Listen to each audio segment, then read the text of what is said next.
acompanhando pela TV, nós vamos para um rápido intervalo, mas lá no YouTube continua tudo do mesmo jeito, viu? A gente continua com a nossa programação. Não esquecem, temos reação do debate de São Paulo, mas também aqui do Distrito Federal, aqui no nosso canal do YouTube.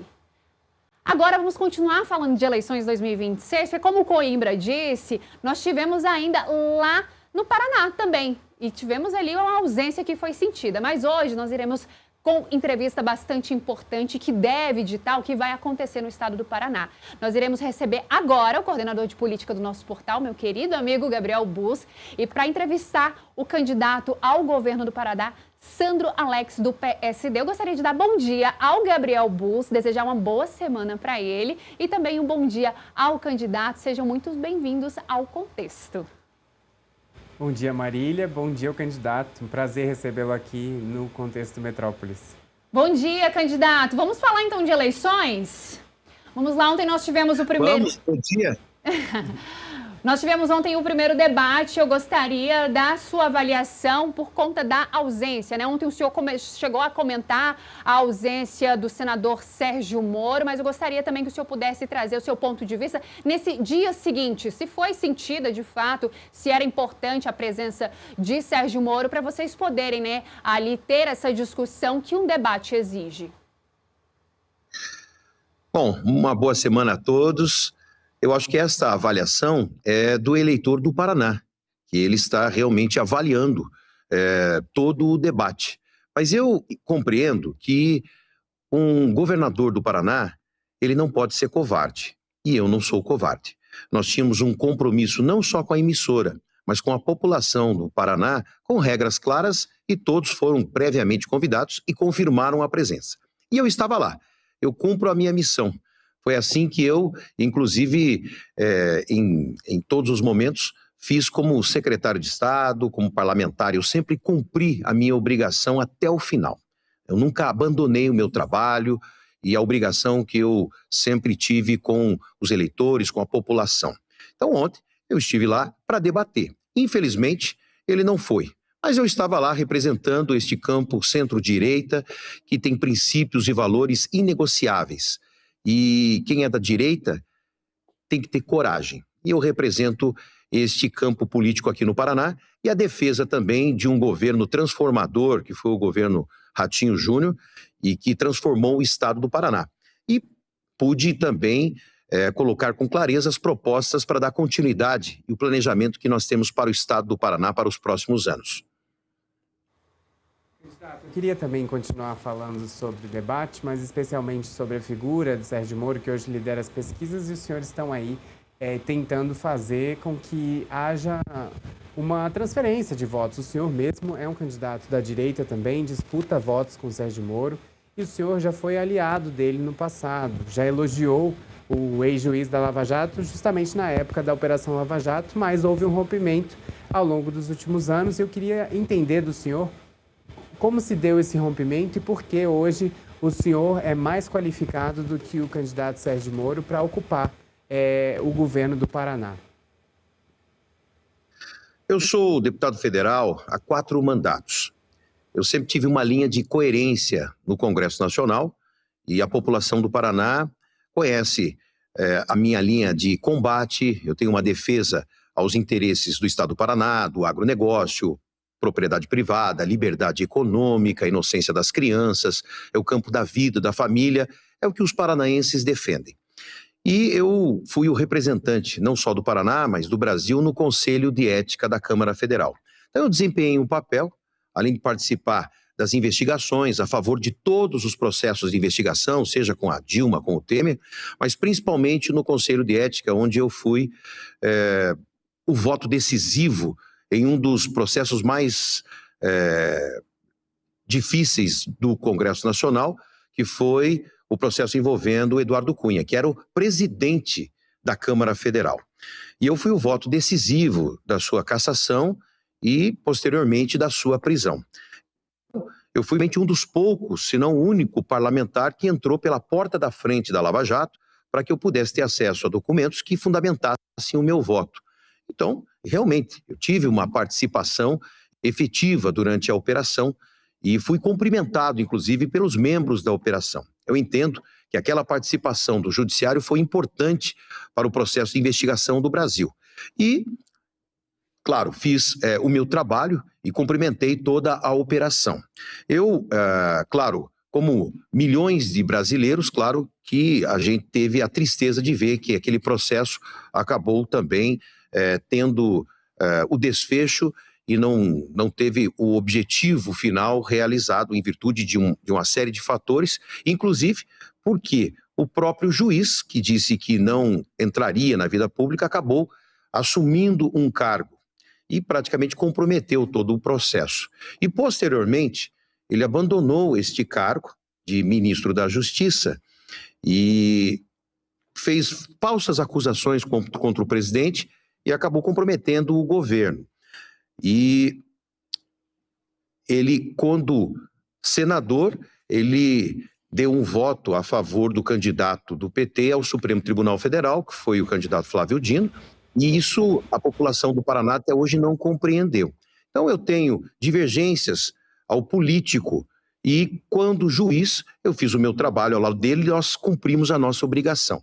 Mas eu entendo que combater a corrupção não é plano de governo. Combate à corrupção é princípio e requisito fundamental do homem público. E eu combati também a corrupção. Mas o que nós estamos discutindo aqui no Paraná é o futuro do Estado. Quem está preparado para dar continuidade a este Estado que hoje teve o maior crescimento, o maior desempenho econômico do país nesses últimos anos? Eu participei desde o primeiro dia e até o final, em todos os momentos das decisões importantes do governador Ratinho Júnior. E nós aprendemos com ele um modelo, é um modelo Paraná, um modelo de gestão, de corte de gastos e mordomias e aplicação de recursos que transformam a vida das pessoas. E isso foi possível porque ele fez uma gestão austera. O Paraná, ele tem hoje saúde econômica. Nós temos uma independência de Brasília, nós não dependemos de Brasília. Para que vocês possam saber, o Paraná hoje, segundo o Tesouro Nacional, ele tem hoje mais dinheiro disponível para investimentos que o estado de São Paulo. Nós temos hoje 10 bilhões de reais disponíveis para investimento, que é o dobro de São Paulo, que tem um PIB muito maior que o nosso. E isso foi feito com uma grande gestão. E o que nós estamos hoje propondo à população do Paraná é que a gente não pare. Se Brasília precisa de mudança, e eu entendo que terá, o Paraná pede continuidade. Nós não precisamos aqui de uma mudança radical, de um corte abrupto, para que a gente perca a velocidade.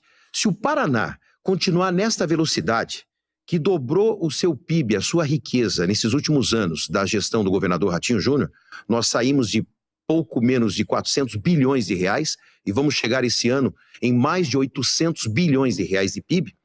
Se a gente manter esse ritmo, o Paraná vai ser a terceira maior economia do Brasil.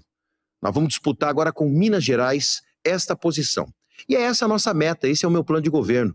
É para isso que eu sou candidato. Eu não sou candidato com o objetivo aqui de vir dizer que eu vou destruir um partido político. Não, eu sou candidato para transformar a vida das pessoas e fazer o Paraná avançar.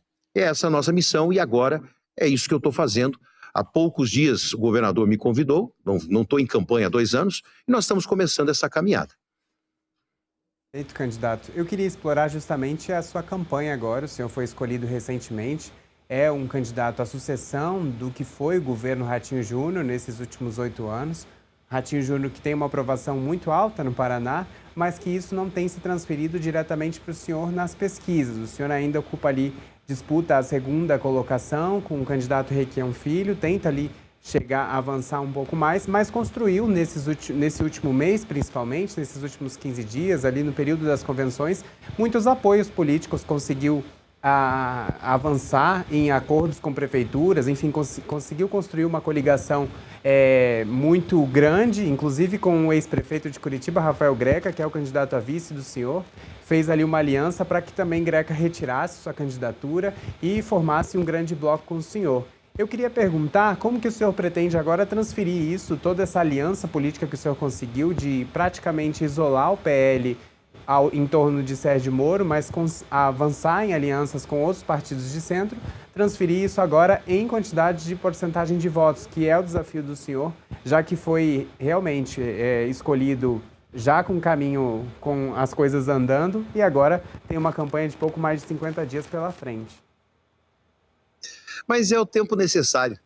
Esse é o tempo necessário e acredito que agora a população do Paraná, ela vai começar a comparar e vai observar e vai fazer a sua avaliação de quem melhor está preparado e tem time para tocar o estado do Paraná. Realmente, eu não estava em campanha, nós iniciamos há pouco mais de 60 dias. Mas eu entendo que os números mais importantes da pesquisa são aqueles, em primeiro lugar, de uma avaliação do governo, porque eu represento um time. E a avaliação da população do Paraná é que nós temos hoje o governo mais bem avaliado do Brasil e um dos governadores mais bem avaliados. Nós temos mais de 80% de avaliação positiva da população. E o dado que chama a atenção é que 63% da população, ela diz que o governador Ratinho merece eleger o seu sucessor.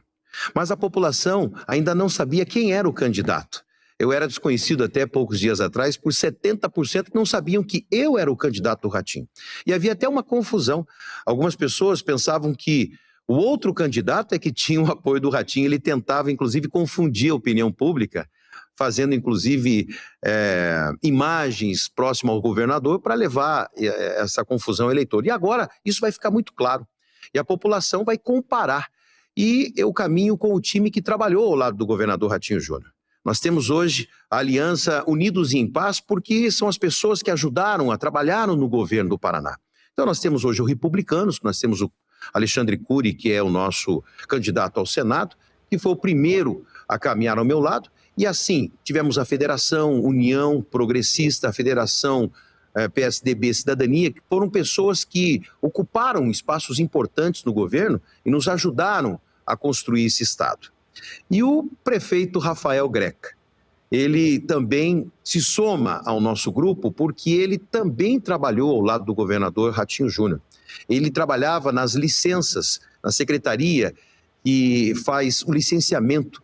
Ele foi o responsável, por exemplo, da licença da ponte de Guaratuba e eu fui o construtor da ponte. Então nós já temos um trabalho juntos. E eu percebo que desde que nós anunciamos essa união, a população aqui do Paraná está celebrando, porque é o Paraná em primeiro lugar. E a gente vai usar o mesmo exemplo de Curitiba. A sucessão do Rafael Greca foi o prefeito Eduardo Pimentel, que também não estava em primeiro nas pesquisas, mas a população entendeu que deveria continuar. Curitiba tem um bom planejamento, uma cidade inteligente, e hoje ele é o prefeito, ou um dos prefeitos mais bem avaliados do Brasil também.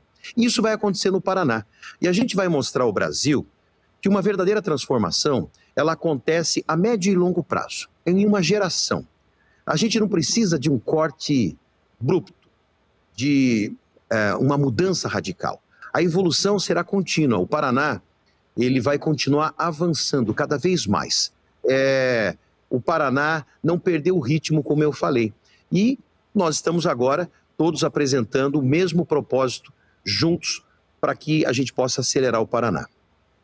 Candidato, eu queria falar também de propostas. O senhor disse ontem, ao longo do debate, que vai dar continuidade às políticas implementadas pelo governo Ratinho Júnior.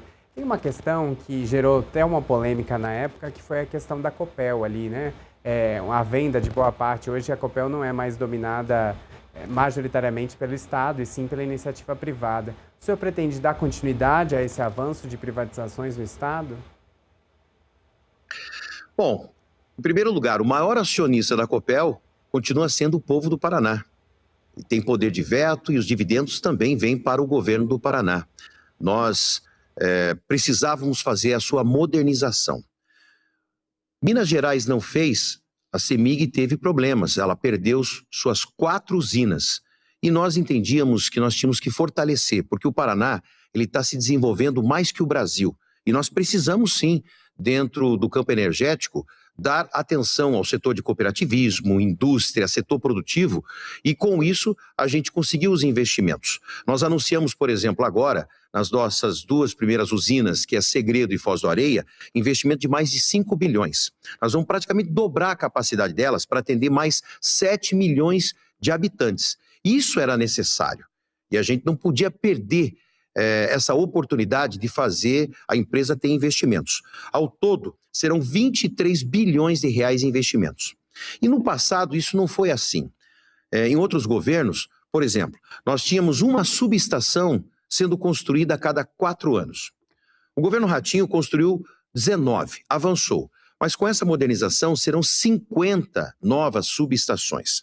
Com os investimentos que nós também fizemos, 25 mil quilômetros de trifásico, nós vamos ter eficiência para poder dar atenção ao cooperativismo aqui no Paraná. As cooperativas, elas praticamente dobram de tamanho a cada 4 anos. Então hoje o Paraná ele está preparado para poder atender essa demanda. E isso foi possível por coragem e visão.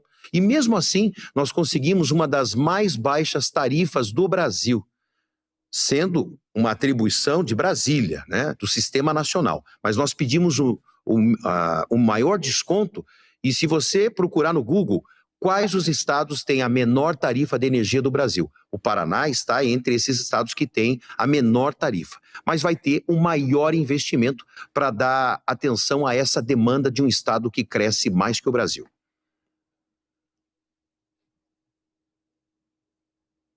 Educação. A gente teve um avanço nos últimos anos no governo Ratinho Júnior das escolas cívico-militares e eu queria entender quais as suas propostas para a saúde do Paraná, mas também em relação à educação, se tem essa proposta aí de continuar avançando com as escolas cívico-militares ou se o senhor tem um novo modelo que quer implementar no Paraná. Olha, o Paraná ele está celebrando nessa semana a conquista da maior nota do IDEB do Brasil. O Paraná hoje é referência. A melhor educação do Brasil, por 6 anos consecutivos, é do Paraná. Nós tivemos um grande avanço e investimos muito na educação do Paraná. Praticamente 35% desse orçamento. E nós fizemos como prioridade a educação. Nós temos aqui o maior programa de intercâmbio do Brasil, é do Paraná. Mais de 5 mil alunos ganharam o mundo. Foram fazer intercâmbio no Canadá, nos Estados Unidos, até na Austrália, Nova Zelândia, Inglaterra. E eles estão se transformando em verdadeiros líderes. Nós temos hoje na segurança alimentar a merenda muito presente, são 3 merendas por período. E isso nos garantiu a maior frequência em sala de aula do Brasil. Aqui no Paraná é 90%, no Brasil é 70%. E com isso a gente está conseguindo alfabetizar na idade certa. E o investimento vai continuar. Nós temos agora 6 bilhões de reais em escolas do futuro. E as escolas cívico-militares, elas nos ajudaram, contribuíram muito para que a gente pudesse avançar na nota do IDEB. E elas são aprovadas pelos professores. Mais de 90% dos professores aprovam as escolas. Não vou deixar parar. Alguns têm a proposta de encerrar o trabalho dela. Nós temos o maior número de escolas cívico-militares do Brasil. E a população também aprova. Nós temos mais de 10 mil famílias aguardando uma vaga, porque é livre-arbítrio dos pais, é a escolha dos pais. Nós temos escolas em tempo integral, nós temos, inclusive, agora as escolas bilíngues, vamos inaugurar a primeira na região metropolitana de Curitiba, em Piraquara, e nós vamos dar continuidade. Mas aqui a gente tem metodologia, aqui não tem a ideologia, é a metodologia acima, e isso fez com que a gente apresentasse bons resultados. E o IDEB é a prova disso. Então a gente não pode deixar parar. Nós vamos agora para 500 escolas cívico-militares. É um bom exemplo para o Brasil. Petrópolis recebeu o candidato ao governo do Paraná, Sandro Alex, do PSD. Gostaria de agradecer ao nosso coordenador de política aqui do portal, Gabriel Bus, que viabilizou essa importante entrevista. Candidato, gostaria de agradecer a sua participação, desejar uma boa semana e ao Gabriel também. Muito obrigado. Candidato, nós estamos, inclusive, celebrando hoje. Obrigado por ter respondido as perguntas. Quero agradecer. O Paraná está celebrando hoje. A gente inicia a construção de uma nova pista no nosso aeroporto para voos internacionais no mesmo padrão de Guarulhos. E é assim que a gente vai continuar, seguindo e avançando aqui no Paraná. Um grande abraço e bom dia. É isso. Vamos lá então, né? Eleições 2026. Temos aí muitos assuntos a serem discutidos.